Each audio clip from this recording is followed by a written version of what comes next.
Hey, welcome back to the workshop.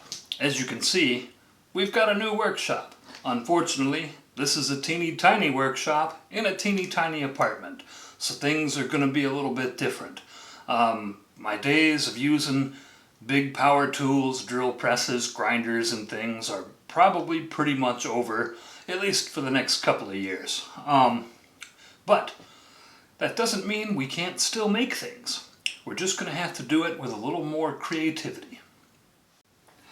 For today's project, I'm going to be making a industrial style, I don't know what you'd call it, steampunk style end table. I guess we can't call it steampunk unless I glue some brass gears to it. But we're not going to do that, mostly because I don't have any brass gears. But what we do have are a couple of pieces of edge-glued pine and a whole bunch of 3/4 inch black pipe fittings. This stuff's great to build stuff out of because it's basically like big adult-size Legos. It comes in all kinds of different shapes and sizes with different connectors and fittings, and you can build all kinds of stuff out of it just by screwing it together. I think this is going to be an interesting project. Stick around and let's find out. Okay, so the first thing to do is finish this wood. This edge-glued pine is fairly smooth, but I need to hit it with a little sandpaper to take down a few rough spots. I'm starting with 120 grit sandpaper, then moving up to 220, and finally 320. This is as fine as I need to make it. In between sandpaper grits, I'm wiping the board down with a wet paper towel. This serves to both clean off the sanding dust, and it also raises the grain, which allows me to feel which parts of the board are smooth and which parts still need work. The wood is allowed to dry before sanding again. This ensures that the dry, raised grain is easily smoothed away by the sandpaper. Now that the wood is sanded smooth, it's time to move on to the stain. I'm using Varathane Premium, an oil-based wood stain in dark walnut color. I chose an oil-based wood stain because I know that I'm going to put an oil-based finish on top of it. My hope is that this leads to less problems on down the road. Now, I should warn you, I'm not a professional wood finisher. I'm not a professional anything. For those of you who have been watching me for a while, you all know that this ain't that kind of channel. For some in the woodworking community, there are very particular ways that these things should be done. I'm probably about to do everything wrong, but don't worry, it'll all turn out fine in the end. I started off applying the stain with a synthetic bristle brush, but that didn't work very well at all, so I switched to a cheap foam brush instead. I'm much happier with my results now.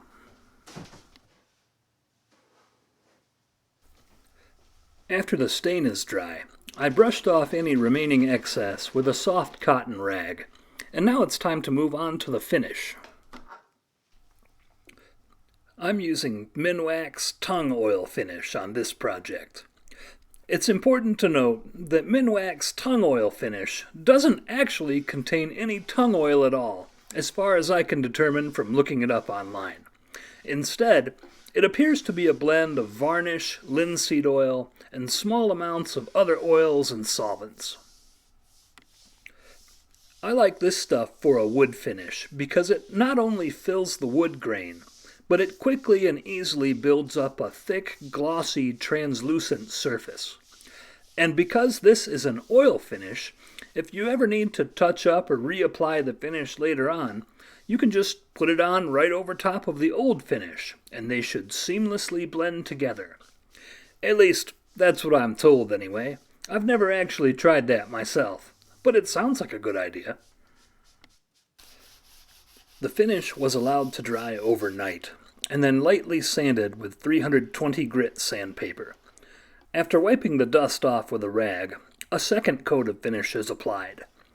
This is repeated again for a total of 3 coats of finish. That ought to be enough. Okay, so now that the wood parts are finished, it's time to move over to the pipe fittings. I'm using 1/2-inch pipe for this, which is commonly available at home improvement shops and hardware stores everywhere. I'm building 2 identical frames to form the upright supports of my table, and then 4 feet to go on the bottom. For the feet, many people just use pipe caps to finish them off, but I didn't want to do that as it would make my table slippery on my smooth wood floors. So instead, I've opted to use pipe couplers, which I then covered with slip-on rubber feet.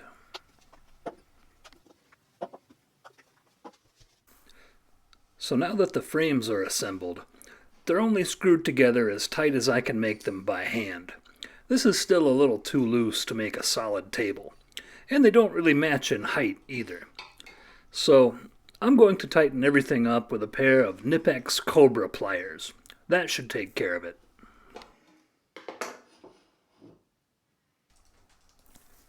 Next, it's time to figure out where the screws are going to go. I don't really have a specific plan for this. I'm just adjusting it until the table seems well balanced. It turns out that this is about 1.5 inches from the edge on each side.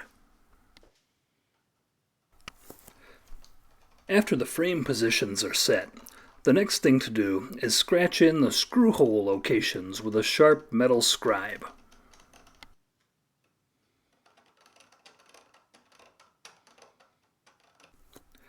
I'll be using 3/4 inch long number 10 wood screws to hold this together.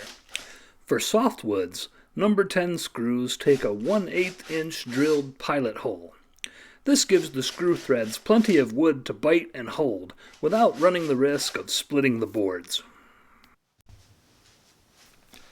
The first couple of screws I installed by hand because I wasn't sure if the ends of the screws were going to poke through the top of my table. But after I saw that I've got a good safety margin there, I went over to doing them with the power tools.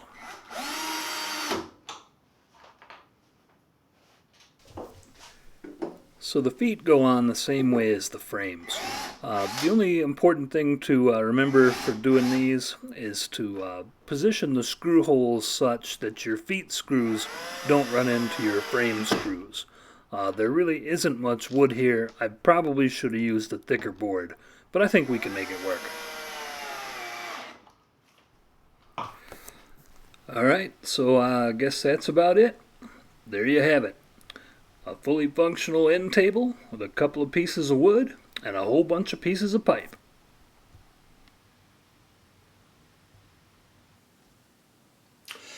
So I hope you found that interesting, and I'll be right back here in the workshop with another video just as soon as I can. See you then.